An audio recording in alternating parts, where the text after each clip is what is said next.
Hello ji, welcome back to my channel econ enlight में आप सबका स्वागत है। अगर आप इस चैनल पे नए हैं तो मैं बता दूं, इस टाइम हम क्या है पीवाईक्यू प्रैक्टिस करते हैं क्वेश्चंस की, जो कि आपके एग्ज़ाम के लिए बहुत रेलिवेंट होने वाले हैं।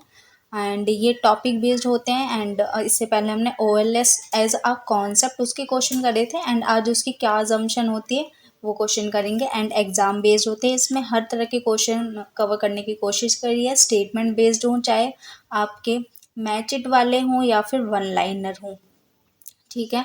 हर टाइप के क्वेश्चन की प्रैक्टिस करेंगे, जिससे कि किसी भी टाइप का क्वेश्चन बन के आए एग्जाम में तो आप क्या है यहाँ से आपके अप्रोच सही बैठे और आप वहाँ पे इजीली क्वेश्चंस को सॉल्व कर सकें। तो वीडियो स्टार्ट करने से पहले हम मैनिफेस्ट करते हैं 10 सेकेंड, अपनी आंखें क्लोज करते हैं एंड मैनिफेस्ट करते हैं जो भी हमें अचीव करना है अपनी लाइफ में। लाइक मेरा टारगेट है 200 सब्सक्राइबर इन दिस वीक, ठीक है। इस वीक में मुझे 200 सब्सक्राइबर करने, तो मैं मैनिफेस्ट कर रही हूँ 10 सेकेंड के लिए कि मेरे 200 सब्सक्राइबर हो जाएं इस वीक में। एंड फॉर 10 सेकेंड आप भी वही मैनिफेस्ट करिए जो आपको अचीव करना है। जैसे कि आपका टारगेट है जेआरएफ, तो आप जेआरएफ को 10 सेकेंड के लिए आप सोचिए कि आपने जेआरएफ कंप्लीट कर लिया है, एंड उसके बाद आपको कितनी खुशी हो रही है। एंड सोचने के बाद, आप मैनिफेस्ट करने के बाद यूनिवर्स से आप कहीं पे लिख लीजिए, आप एक कॉपी बना लीजिए, चाहे कॉपी में लिख लीजिए जेआरएफ, या फिर आप कमेंट में भी लिख सकते हैं जेआरएफ या फिर असिस्टेंट प्रोफेसर। अगर आप किसी और एग्ज़ाम की प्रिपरेशन कर रहे हैं, बाई चांस आपने वीडियो को ओपन कर लिया है, तो आप भी वहाँ यहाँ पे क्या है कमेंट में लिख सकते हैं जो आपका टारगेट है, ठीक है जी। तो लेट ना करते हुए, आई होप आपने मैनिफेस्ट कर लिया होगा, एंड मैनिफेस्ट के बाद आपने कमेंट भी कर दिया होगा या फिर अपनी नोटबुक में लिख लिया होगा, अगर कमेंट नहीं करना तो क्वेश्चंस को स्टार्ट करते हैं। ये आपका स्टेटमेंट बेस्ड है, जो कि आजकल क्वेश्चंस आपसे एग्जाम में पूछे जा रहे हैं। तो फर्स्ट क्वेश्चन है, which of the following statement about OLS assumptions are true. मैंने बताया था कि पहले ही ऑलरेडी ओएलएस अजम्पशन से हम क्या है क्वेश्चंस आज सॉल्व करेंगे। तो इसमें आपकी 4 स्टेटमेंट दी हुई हैं, देखिए ए, बी एंड सी, फिर डी। इसमें से आपको बतानी इन चारों में से आपकी कौन सी राइट है एंड कौन सी करेक्ट है। एंड ये आपके ऑप्शंस हैं, ठीक है, A B C D. So first statement says that the error term has a constant variance. Homoscedasticity show करेगा एरर टर्म में, ठीक है। ये हमारी अजम्पशन है या फिर नहीं, ये हमें बताना है। एंड बी स्टेटमेंट है, the एक्सप्लेनेटिव variables are perfectly collinear. आपस में कोरिलेशन बनाती, परफेक्ट कोरिलेशन बनाती हैं एक्सप्लेनेटिव वेरिएबल्स आपके इंडिपेंडेंट, एंड जिसको हम एक्स से अपने मॉडल में रिप्रेजेंट करते हैं। आपके एक्सप्लेनेटिव वेरिएबल्स होते हैं। सी बोलती है, the error are normally distributed for hypothesis testing. Error term क्या है, नॉर्मली डिस्ट्रीब्यूटेड है एंड हेल्प करते हैं हाइपोथेसिस टेस्टिंग में, ये हमारी अजम्पशन है। And the fourth one says that the एक्सप्लेनेटिव variables are uncorrelated with the error term, no endogeneity ये शो करनी चाहिए, ठीक है। तो आपको इतना तो पता होगा कि इतना बेसिक तो आपको पता होगा कि ए ऑप्शन तो है ही है, ठीक है। जिसकी वजह से हमने क्या है यहाँ से आपका डी एलिमिनेट कर दिया है, ठीक है। एंड डी भी आपको पता ही होगा कि एक्सप्लेनेटरी वेरिएबल्स और एरर टर्म में कोरिलेशन नहीं होना चाहिए। एक्सप्लेनेटरी में या फिर आपस में एरर टर्म में क्या है कोरिलेशन होना ही नहीं चाहिए, इसलिए हम क्या है डी को भी कर रहे हैं। इस वजह से हमारा बी ऑप्शन भी यहाँ से करेक्ट इनकरेक्ट हो गया, ठीक है। अब हमें बी ऑप्शन देखना है एंड सी ऑप्शन देखना है। तो बी ऑप्शन क्या कह रहा है कि explanatory variables are perfect collinear होने चाहिए। नहीं, अगर हमारे एक्सप्लेनेटिव वेरिएबल्स भी आपस में कोलिनियरिटी शो करेंगे तो ये हमारे क्या है एमसी की प्रॉब्लम शो करेगा, that is multi collinearity problem, ठीक है। इस वजह से हमारा बी ऑप्शन क्या हो गया यहाँ से इनकरेक्ट हो गया, एंड बी हमने यहाँ पे काट दिया। एंड सी क्या बोल रहा है कि एरर टर्म क्या है नॉर्मली डिस्ट्रीब्यूटेड होने चाहिए, जिससे कि हम हाइपोथेसिस टेस्टिंग कर पाए। ये हमारा बिल्कुल करेक्ट ऑप्शन है। तो आंसर आ गया ए, सी एंड डी। तो यहाँ से आंसर देख लेते हैं एंड एक बार एक्सप्लेनेशन भी देख लेते हैं फटाफट, ऑल्दो मैंने एक्सप्लेन कर दिया है फिर भी। ऑप्शन आंसर क्या है C, that is A C D explain. A आपका ट्रू है क्योंकि homoscedasticity means the error term has a constant variance, यही हमारी उसमें बोली थी, जो ऊपर वाली हमारा ऑप्शन थे। एंड बी इसलिए फॉल्स है कि परफेक्ट कोलिनियरिटी मतलब मल्टी कोलिनियरिटी की प्रॉब्लम सॉल्व करे, जो कि वॉल्यूशन होता है हमारा ओएलएस अजम्पशन का। एंड सी क्या है ट्रू है क्योंकि normal distribution of error is important अगर आपको वैलिड हाइपोथेसिस टेस्टिंग करनी है। तो नॉर्मल डिस्ट्रीब्यूशन होना चाहिए एरर टर्म का। में कि error term U I and U J आपस में इक्वल टू ज़ीरो होने चाहिए, ठीक है। इन दोनों के बीच में कोई भी कोरिलेशन नहीं होना चाहिए एंड इसका वेरिएंस आपका क्या होना चाहिए, कांस्टेंट होना चाहिए। ये आपकी दो कंडीशन होती है नॉर्मल डिस्ट्रीब्यूशन की, अगर आपको नहीं पता था, बट आपने अगर लेक्चर देखे हैं तो आपको डेफिनेटली पता होगा। एंड अगर आपको अब भी डाउट है इस टाइप के क्वेश्चन में, तो आप पहले लेक्चर देखिए फिर आप क्वेश्चंस को सॉल्व करेंगे तो आपको डेफिनेटली यहाँ से हो जाएंगे। एंड डी ऑप्शन भी क्या है आपका करेक्ट है। क्या शो कर रहा है कि नो एंडोजेनिटी होनी चाहिए, मीन्स आपस आपके एक्सप्लेनेटिव वेरिएबल्स और एरर टर्म आपस में क्या होने चाहिए, अनकोरिलेटेड होने चाहिए, ठीक है जी। अगर कोरिलेटेड हो गए तो यहाँ पे एंडोजेनिटी की प्रॉब्लम हो जाएगी, जिससे हाइपोथेसिस टेस्टिंग आपकी यहाँ है इनसफिशिएंट आएंगे, ठीक है जी। अगर आपको इस टाइप के क्वेश्चन पसंद आ रहे हैं तो वीडियो को लाइक कर दें, कंटेंट अच्छा लग रहा है तो लाइक कर दें। एंड आप इस चैनल पे नए हैं और आपको डेफिनेटली हेल्पफुल लग रहा है कंटेंट, तो प्लीज़ चैनल को सब्सक्राइब कर दें ऐसी वीडियो रोज़ देखने के लिए, ठीक है जी। नेक्स्ट क्वेश्चन पे चलते हैं। एंड जो हमारे सब्सक्राइबर हैं प्लीज़ लाइक कर दीजिएगा, क्योंकि आपने सब्सक्राइब इसलिए करा होगा क्योंकि आपको ये डेफिनेटली अच्छा लग रहा है, ठीक है। एंड जो नहीं है उन्हें भी पसंद है तो वो भी आप लाइक कर दीजिए। एंड कमेंट में लिखना आपने मैनिफेस्ट करा है या फिर नहीं, ठीक है जी। आपका सेकंड ऑप्शन क्वेश्चन क्या है, which of the following statement regarding to the homoscedasticity assumption are true. Homoscedastic assumption की बात कर रहा है। होमोसिडास्टी कब होती है, जब हमारा वेरिएंस क्या होता है ऑफ एरर टर्म क्या हो, कांस्टेंट होगा। अगर ये कांस्टेंट है तो होमोसिडास्टिक है, ठीक है। ये क्या ऑप्शन है ये हम अब देख लेते हैं। ये ऑप्शन क्या कह रहा है, homoscedastic ensure that the error term has the same variance across the all level of explanatory variable. जो मैंने अभी एक्सप्लेन करा यहाँ पे बताया है वही ये स्टेटमेंट आपका बोल रहा है। बी स्टेटमेंट आपकी क्या कह रही है, homoscedasticity is required for OLS estimator to be consistent. OLS estimator consistent रहे इसलिए होमोसिडास्टी हमारी ज़रूरी है। सी ऑप्शन बोलता है कि homoscedasticity is required for the calculation of unbiased standard error. Unbiased standard error अगर आपको चाहिए तो आपको क्या है, आपके मॉडल में होमोसिडास्टिक होना चाहिए, मीन्स कांस्टेंट वेरिएंस होना चाहिए। एंड डी यहाँ पे क्या कह रही है, डी स्टेटमेंट की होमोसिडास्टिक का मतलब है the error term are independent of each other, means error term आपस में क्या है, कोरिलेटेड नहीं है, ठीक है। यह आपकी होमोसिडास्टी शो कर रही है।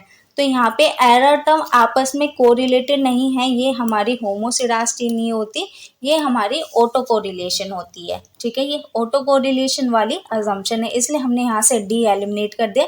ये आपके दो ऑप्शन क्या हो गए, यहाँ से डेफिनेटली एलिमिनेट हो गए हैं, ठीक है। That is B and D, क्योंकि इसने यहाँ पे क्या है, ऑटो कोरिलेशन की बात करी है।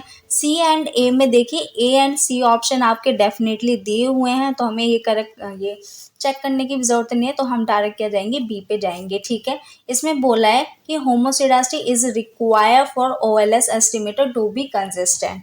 ये ऑप्शन आपका यहाँ पे गलत है। लेट मी टेल यू क्यों। अगर आपके मॉडल में हेटेरोसिडास्टी की प्रॉब्लम है, मीन्स होमोसिडास्टी की अजम्पशन को वायलेट कर रहा है, तो उसमें हमारे ओएलएस एस्टिमेटर हमने अपनी वीडियो में बताया था क्या रहेंगे, ये आपके अनबायस्ड रहेंगे, ठीक है, एंड कंसिस्टेंट रहेंगे, बट ये आपके एफिशिएंट नहीं होंगे। तो अगर होमोसिडास्टी होगी भी, अगर होमोसिडास्टी नहीं होगी तो एस्टिमेटर क्या है, जब भी आपके कंसिस्टेंट रहेंगे, तो ये इसलिए रिक्वायर्ड नहीं है कि कंसिस्टेंट के लिए आपकी होमोसिडास्टी होनी ज़रूरी है, इसलिए आपके यहाँ से बी ऑप्शन भी क्या हो गया, गलत हो गया। तो आंसर आ गया आपका ए एंड सी, ठीक है। एक बार देख लेते हैं एक्सप्लेनेशन। ए एंड सी आपकी बिल्कुल करेक्ट आंसर है। ए आपका ट्रू है क्योंकि कांस्टेंट वेरिएंस होना चाहिए एरर टर्म में। बी फॉल्स है, consistence of OLS does not require. Although ये अच्छा कंसिस्टेंसी के लिए होमोसिडास्टी होगी तो आपका मॉडल बिल्कुल एकदम करेक्ट होगा, बट ये रिक्वायर नहीं है, ठीक है। कंसिस्टेंसी के लिए होमोसिडास्टी होना ज़रूरी नहीं। अगर आपको है, आपके मॉडल में हेटेरोसिडास्टी है, जब भी आपके एस्टिमेटर क्या है, कंसिस्टेंट ही निकल के आएंगे, ठीक है। सी यहाँ पे सी ऑप्शन भी ट्रू है। क्योंकि आपके लिए अनबायस स्टैंडर्ड एरर को अगर आपको कैलकुलेट करना है तो होमोसिडास्टी होनी आपके लिए बहुत इंपॉर्टेंट है। एंड डी ऑप्शन आपका फॉल्स था, because homoscedasticity doesn't imply independence of error term.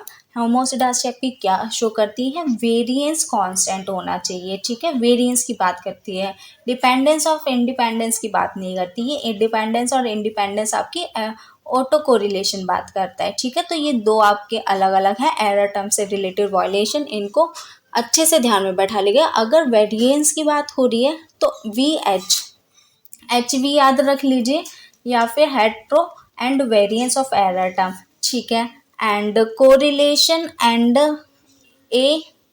ACH याद रख लीजिए अगर आपका ऑटो कोरिलेशन है। एंड आपके क्या बोलते हैं, कोरिलेशन है एरर टर्म में, कोरिलेशन ऑफ एरर टर्म है तो आपकी क्या है, ऑटो कोरिलेशन की प्रॉब्लम है। तो ECAC याद रख लीजिए, CEA या फिर ACE भी याद रख सकते हैं, ACE, ठीक है। ए से आप याद रख लीजिएगा। अगर कोरिलेशन की बात हो रही है, कोरिलेशन इन एरर टर्म, तो ऑटो कोरिलेशन की प्रॉब्लम हो रही है, इससे याद रख लीजिएगा, ठीक है। तो यहाँ से आपके दो वायलेशन जो है क्लियर आपकी हो चुकी होंगी। तो ये आपका मैचेड टाइप है, यहाँ पे आप देखिएगा लिस्ट 1 है ये आपकी, यहाँ पे आपकी कॉन्सेप्ट है, ये आपकी क्या है, यहाँ पे लिस्ट 2 में डेफिनेशन है जो कि एनडी पूछता है, ठीक है। तो हर टाइप के क्वेश्चन यहाँ पे हम सॉल्व कर रहे हैं। सो आपका फर्स्ट ऑप्शन है डिपेंडेंट वेरिएबल, सेकंड है स्लोप कोफिशिएंट, थर्ड है एरर टर्म, फोर्थ है आर स्क्वायर। आर स्क्वायर हम क्या बोलते हैं, coefficient of determination. R square को किससे रिप्रेजेंट करते हैं, कोफिशिएंट ऑफ डिटर्मिनेशन।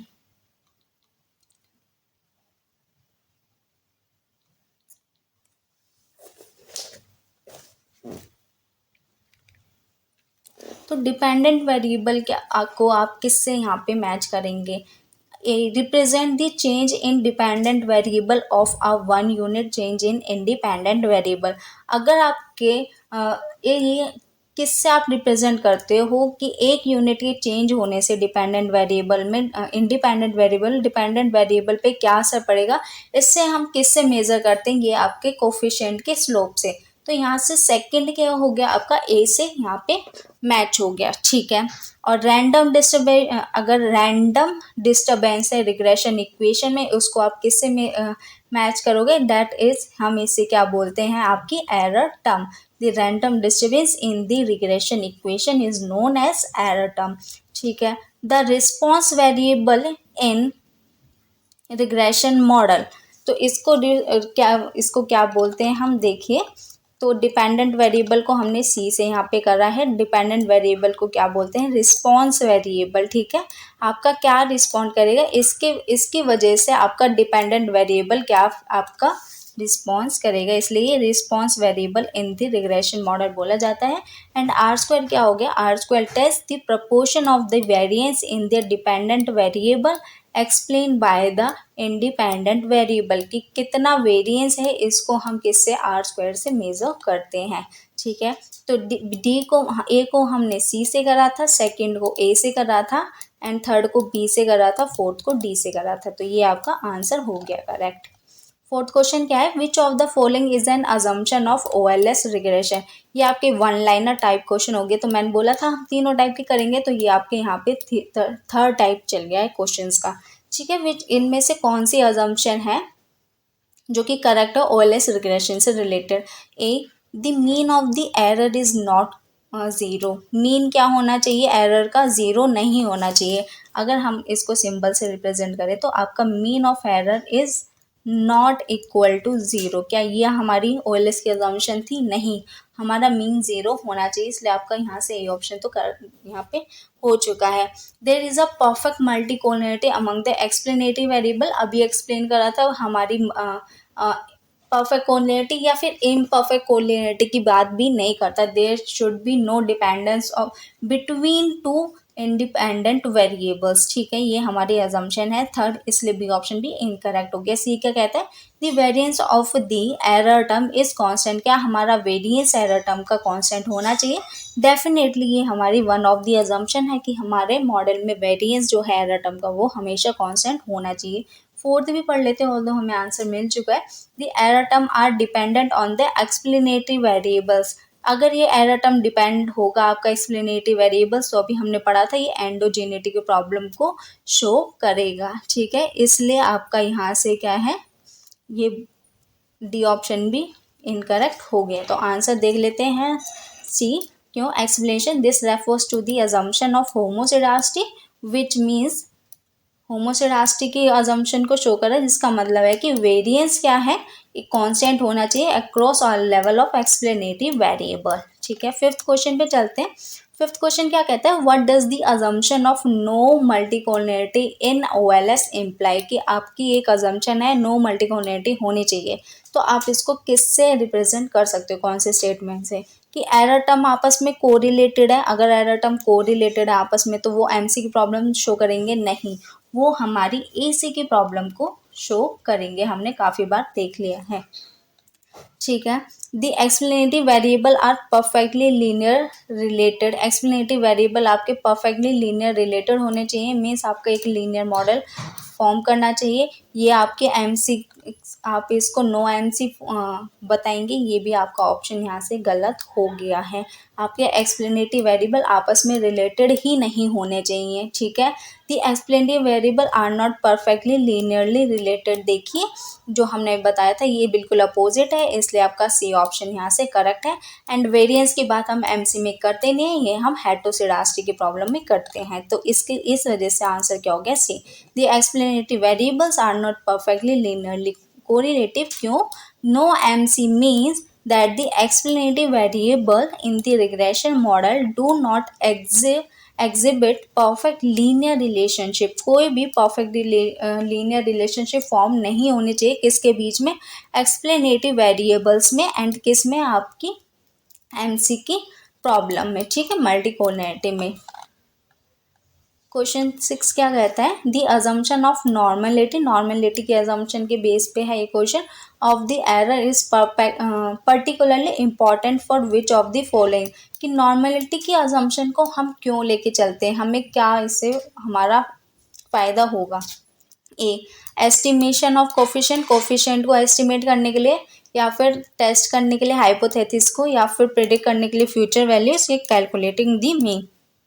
हम नॉर्मलिटी के अजम्पशन को इसलिए लेके चलते हैं क्योंकि हमारे टेस्ट अगर हम हाइपोथेसिस को टेस्ट करें तो वो हमारे एफिशिएंट निकल के आए, इसलिए आपका आंसर क्या हो गया, बी हो गया। यहाँ पे देखिए answer B, the normality of error is important. क्यों? For conducting valid hypothesis testing and constructing confidence interval. ठीक है, आई होप आपको ये सारे क्वेश्चन यहाँ पे क्लियर हो गए होंगे, आपको पता चल गया कि इनका आंसर ऐसा क्यों है। अगर स्टिल कोई डाउट रह गया हो तो आप क्या करें, कमेंट करें, कमेंट में हमें बताएं कि ये वाला क्वेश्चन आपको नहीं समझ में आया, तो उसके और एक्सप्लेनेशन, डीपली एक्सप्लेनेशन दी जाएगी। अगर आपको कमेंट नहीं करना एंड डाउट है तो पहले जाके आप क्या कर लें, लेक्चर देख लें, एंड स्टिल नहीं समझ आता तो आप मुझे बताना, फिर हम क्या करेंगे, वहाँ से आपका सॉल्व करने की कोशिश करेंगे। ठीक है, जैसे भी पॉसिबल हो पाएगा। तो आज के लिए इतना ही। थैंक यू सो मच, मिलते हैं नेक्स्ट वीडियो में। एंड आपको वीडियो अच्छी लगी हो तो लाइक कर दें, शेयर कर दें, एंड आप चैनल पे नए हैं तो सब्सक्राइब कर दें। ठीक है, जिससे आपको पता चल सके कौन सी वीडियो कब आ रही है। एंड हम यहाँ पे क्या कर रहे हैं, अपने लेक्चर्स कर रहे हैं, लेक्चर्स के साथ PYQ कर रहे हैं, PYQ के साथ प्रैक्टिस कर रहे हैं। एंड दस इतना ही आपके लिए सफिशिएंट है आपके एग्ज़ाम के लिए। एंड इसके साथ आपको रिवीजन करनी है बहुत सारी, जो कि आपका काम हो जाता है। यहाँ से मेरा काम यहाँ पे कंप्लीट हो गया, क्योंकि रिवीजन आप ही कर सकते हैं। जितनी ज़्यादा आप रिवीजन करेंगे उतना ज़्यादा आप क्या है, JRF की तरफ आगे बढ़ेंगे। या फिर आपको असिस्टेंट प्रोफेसर बनना है तो आप असिस्टेंट प्रोफेसर जल्दी से बन पाएंगे। ठीक है जी, आज के लिए इतना ही। मिलते हैं कल की वीडियो के लिए। स्टे ट्यून रहिए। स्टे ट्यून रहने के लिए आपके करें, सब्सक्राइब करें। Thank you so much.